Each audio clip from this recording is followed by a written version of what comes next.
A very good afternoon to all of you. Myself Amandeep Kaur. We are here for discussing the topics of IMTCN like networking. What are the features and the causes for the LAN failure? What is the concept of cable connectivity in the networking? Hubs, bridges, switches, these are the network devices, and how we manage the network services over the TCP/IP protocol. So let's start with the first of all, the very first term that we have to discuss is the networking. It's the very generic term, node or host. We always say this, how many nodes are there, how many nodes are connected on the network. We generally listen these terms. What it means? It means when devices are connected, the devices which are on the network, we said are the node or the host. And when the data nodes are connected each other, they have transferring data between each other. And then comes the concept of data transfer rate. It means the speed with which data is moved from one place on a network to another place. How quick, how fast the data is traveling from one node to another is known as data transfer rate. So data transfer rate is the key issue in the computer networking, because if data is transferring slow, then it is consuming our more time. So time is the most important concern in today's. So data transfer rate is the very important key issue in the networking, then at which speed the data is transferred over the or between the computers or nodes. Then comes the computer network. Computer network is a collection of computing devices that are connected in various ways in order to communicate and share resources. Usually the connection between the computers in a network are made using physical wires or cables. However, some connections are wireless using radio waves or infrared signals. Means the one way to connect the two computers is the wireless, that without the wires. Even in the today's technology, networking is so going advanced that we can connect the two hosts or two nodes without using the cables. The concept is known as the wireless networking, and it can be possible with the radio waves or the infrared signals, like we all using in the our daily to daily work. Like you are using the bluetooths, you are using mobiles, you are using remote control at your homes, so which all are working without the wires. So here you see, when computers are connected to each other, we have a one concept, that is client server model, that who is serving and who is requesting. When the computer network have opened up an entire frontier in the world of computing called the client server model. In this model, here you see the green node is the client node, and this is the server node. Server means who is serving the all the clients. It means when this computer, which is known as the client computer, needs any data or resources which are stored on the server. Server is the master computer, in which having the more memory and the more powerful computer than the clients, in which all the resources, softwares are residing, and whenever it is requested by the clients, it has to be the services or responses are given to the clients whenever necessary or required. So there is the concept of, in the networking, there is a one concept of file server. A file server is a computer that store and manages files for multiple users on the network. Because all the computers are not so powerful, so we have to make one computer as powerful with the memory and with the data transfer rate, and all the data has to be residing on the server, and whenever any client needs any data from the server, it sends the request, and the file server or any other server sends the requesting information to the client. In this way, we have the web server also. A web server is also a computer dedicated to responding to requests from the browser clients for the web pages. It means when any clients needed to access the internet, they have to send the request from the browser client to the web server, and the web server will respond according to the requirement. And the how we can connect the computers or nodes to each other. There are various ways in which we can connect the computers to each other. The one is known as the LAN, that is the local area network. A network that connects a relatively small number of machines in a relatively close geographical area. Means suppose in your lab, in your campus, when all the labs are connected to each other, and in the lab when your all the PCs or nodes are connected to each other and the number of connections are limited, then we say it is the LAN connectivity, that is the local area connectivity, because the geographical area is the covering geographical area is very small. It's about it's limited to one campus, it's limited to one lab, it's limited to 2 or 3 labs, one organization, etc. So now mm, to implement the LAN, that is local area network, we have to connect the computers in some way, in some configuration that that the networking may be possible. The how these nodes are to be configured or attached to be each other, then some topologies have to be followed.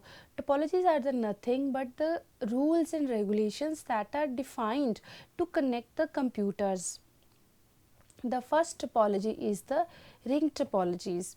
A ring topology is a configuration that connect all the nodes in a closed loop on which messages travel in one direction, like some kids holding their all one another hands, and they are talking to each other and passing the messages from one person to another, from other to other to other, in a closed ring. Then we said it is the ring topologies. This ring topologies has its own pros and cons. Like if one nodes fail between the topology, all the communication or networking become halted, because no message will be travel, because if any of the node is being disconnected. Then comes the star topology. Like a configuration, star topology is a configuration that center around one node to which all other nodes are connected and through which all messages are sent. It means when all the nodes are connected to one single PC or single computer or node, then we said it is the star topology. And the bus topology is when all the nodes are connected to a single communication line that carries messages in both the direction, then it is said to be the bus topology. Here we see the diagrams of 3 of the technologies. This is the ring technology. You can see here all the nodes are connected to 2 nodes in a closed ring.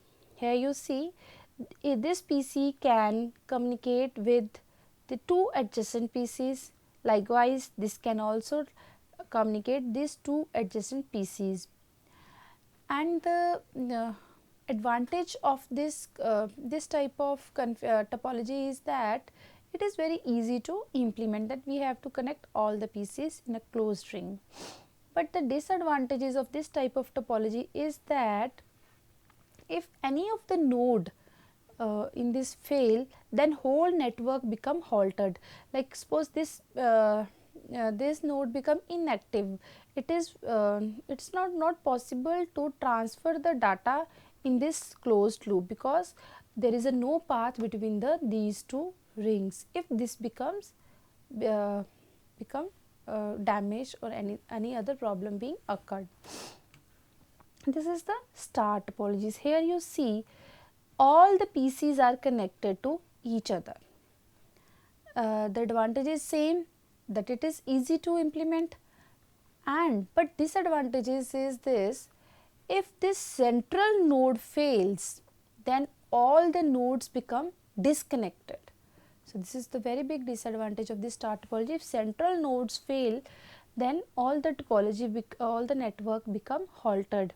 But if any of these nodes is failed, then there will be no problem, because suppose this node becomes, we can set it out and all the network will be work as earlier as possible. And this is the bus topology. Here you see all the PCs are connected to a single bus and the data can be transferred in both the directions. And the advantages of this topology is that you can connect many of the nodes at the same time after the implementation. But the disadvantage is this: if this central bus fail, the network will be halted. And the various bus topology is also called Ethernet, has become the industry standard for local area networks. The next type of network is the WAN, that is wide area network.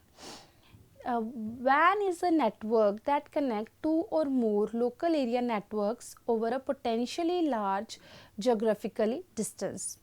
Like when you have to connect two cities to each other, we can say, or two cities, two countries are connected to each other, we said it is the WAN.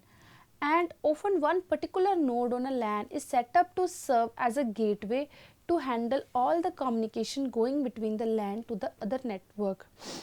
That PC which connecting the one LAN to the geographically distant area, that node is known as the gateway, and which is also responsible for all the communication going between the LAN and the other networks. And communication between networks is called internetworking. The internet as we know it today is essentially a ultimate wide area network spanning the entire globe, because we all know today we are chatting, we are doing shopping, and many more of the applications of the internet is that we are banking, we are doing online banking, online shopping, online counseling, online reservation. So there are so many applications of the WAN is that today we are using. So it is the very essential ultimate wide area network. The third type of network is the metropolitan area network, and the communication infrastructures that have been developed in and around the large cities. So who owns the internet? So we are using the internet day by day, but who have this internet? Who owns? Kiska internet hai ye? Well, nobody does. No single person or company owns the internet or even control it entirely. As a wide area network, it is made up of many smaller networks. These smaller networks are often owned and managed by a person or an organization. The internet then is really defined by how connections can be made between these networks. Here you see the types of network.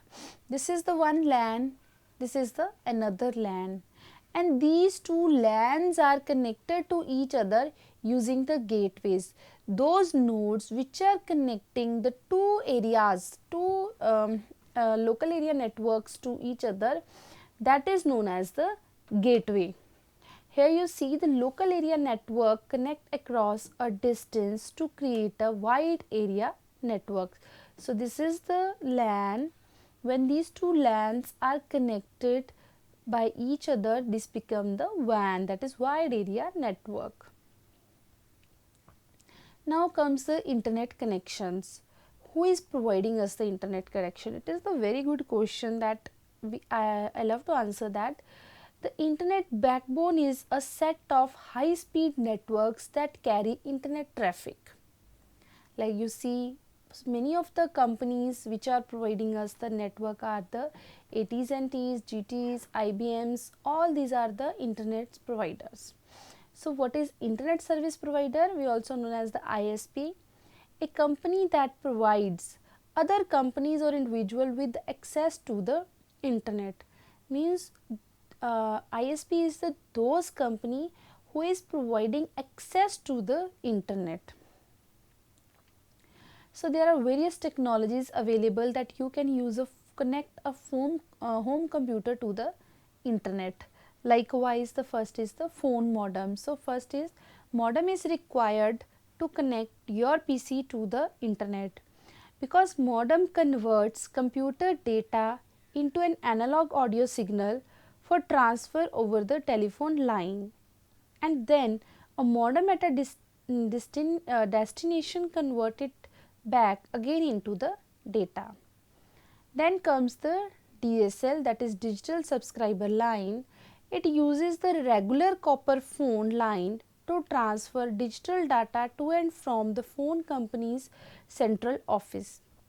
And the third is the cable modem. It uses the same line as your cable TV signal coming on to transfer the data back and forth. Now we will discuss the broadband. We all know that we have the broadband connection. Then what is this broadband connection? A connection in which transfer speed are faster than 128 bits per second. And DSL connections and cable modems are broadband connections.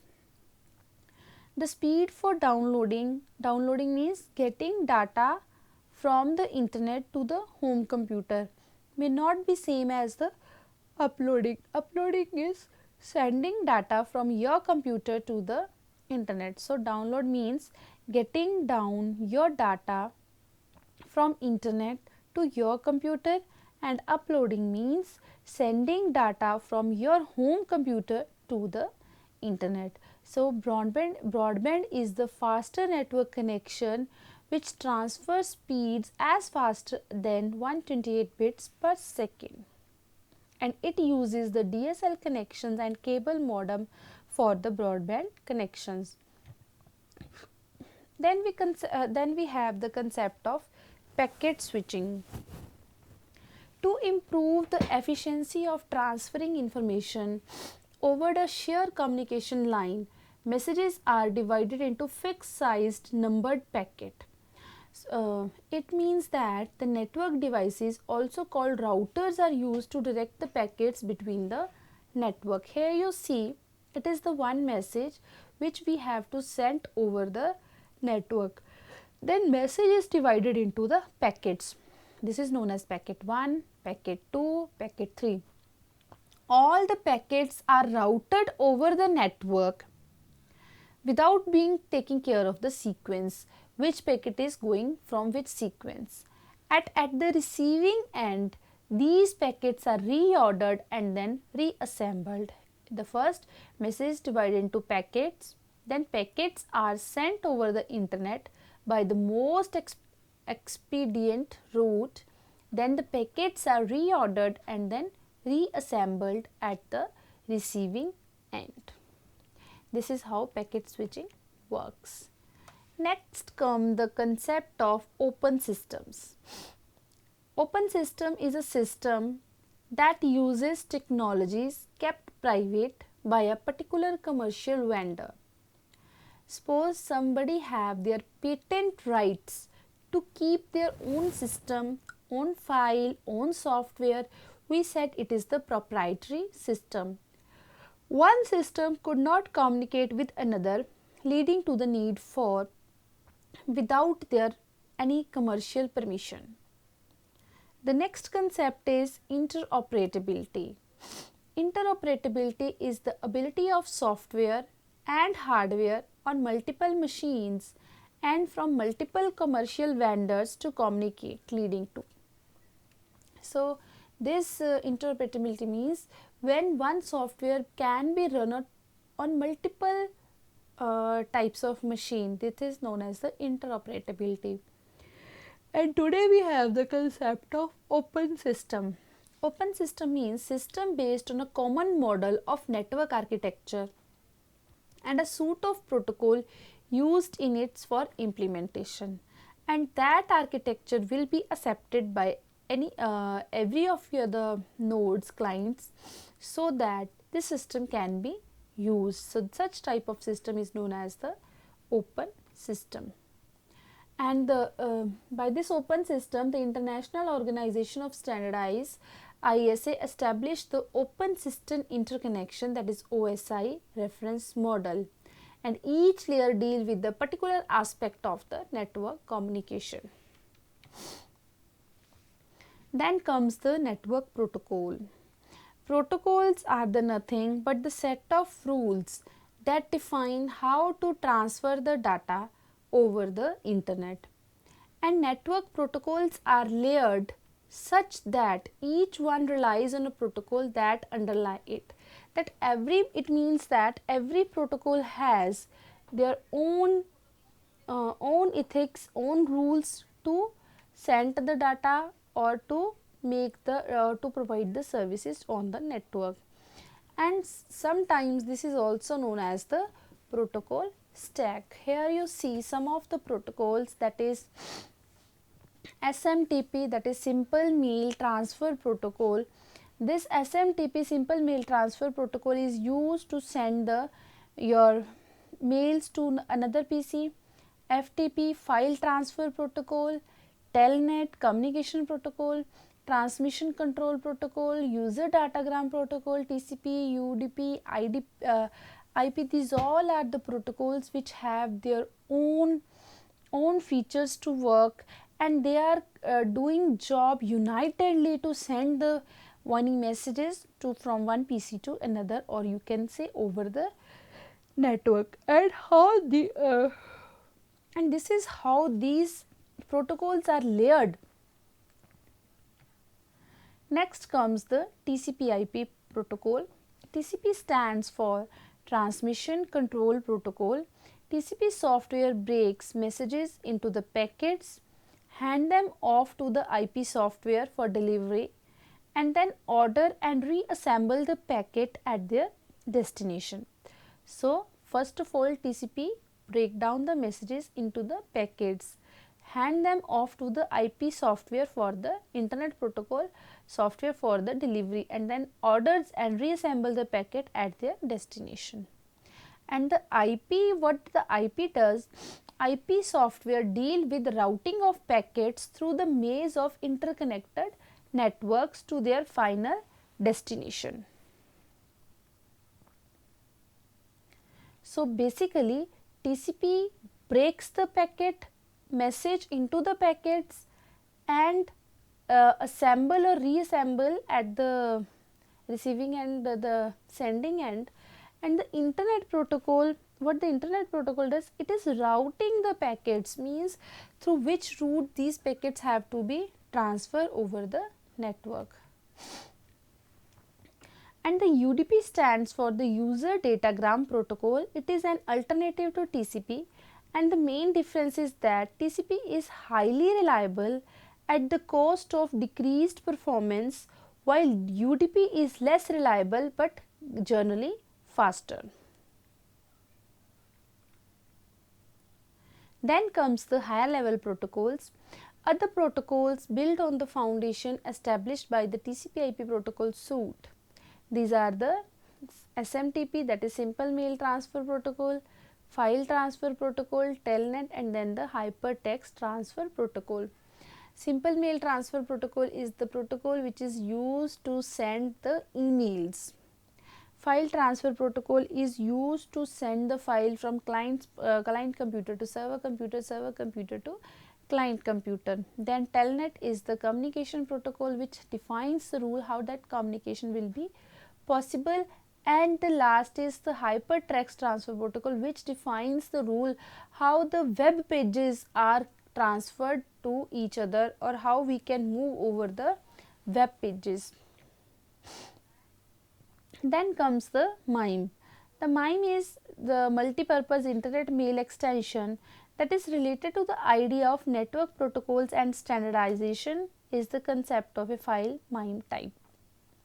And the MIME stands for multi-purpose internet mail protocol extension, and based on the documents MIME type, an application program can decide how to deal with the data it is given. Here you see some types of MIMEs are which are running on the various ports, like there is a echo FTP, Telnet, Simple Mail Transfer Protocol, Domain Name Service, Gopher, Finger, Hypertext Transfer Protocol, Post Office Protocol 3, Network News Transfer Protocol, or the Internet Relay Chat. These are some of the different types of MIMEs or protocols which we are using today, and you can see the number of ports which are using for doing this work. Next is the concept of firewall. A firewall is a machine and its software that serve as a special gateway to a network, protecting it from inappropriate access. Means this is like a soldier which is standing at the gate of the palace, which could not allow to enter the unauthorized persons into the palace. Firewall is same as working same, that it is a software which serve as a special gateway on the network, which is protecting for the any inappropriate access over the data. Filter the network traffic that comes in, checking the validity of the messages as much as possible and perhaps denying some messages altogether, and enforces an organization to access control policy. Here you see, this is the protected LAN which is protected by this firewall. When we have to access, anybody have to access these network through the internet, these have to go through this intelligence node that is also known as the firewall, in which firewall is being active. One option is there to active the firewall, which active the firewall, and all the data which is going to be accessed by this network will be accessed by the firewall. Then comes the network addresses. The first come the host name, a unique identification that specify a particular computer on the internet. Obviously, any particular name which we given to the computer is known as the host name. For example, any Matisse CSC, like we have any one of the email ID of us, etc. Then the network software translate a host name into its corresponding IP address, because physically this IP address is present on the network, but this is not easy to learn or to keep in the mind all the time of this IP address. So this host name, we have the provision of the host name, which is mostly easy to remember and the user friendly. And this IP address is as you can see is split into the 4 parts. The one is known as the network, the first 4 is known as the network address, and the last 2 is known the host number. This network address is specifying a specific network on which network data is being transferred, and the host number specifies a particular machine in that network, and IPS is stored in the 4 bytes. Then comes the concept of the domain name system. A host name consists of computer name followed by the domain name. For example, csc.villanova.edu is the domain name, because domain name is separated into 2 or more sections that specify the organization and possibly a subset of an organization of which the computer is being a part. 2 organizations can have the computer name the same thing, because the domain name make it clear which one is being referred to. Here you see some of the top level domain names are there, like .com, it is used for US commercial. .net, it is for networking.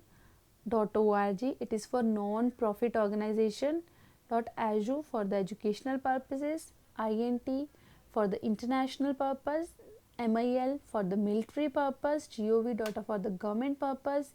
BIG for the business purpose. Info for the information purpose.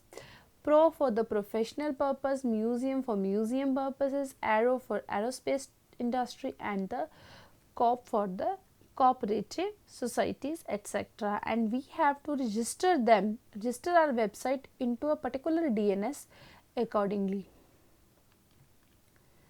And the organization based on the countries other than the United States uses a top level domain that correspond to their two letter countries, like which is the non US companies, like countries like Australia have their .au, Brazil has .br, Canada has .ca, Greece has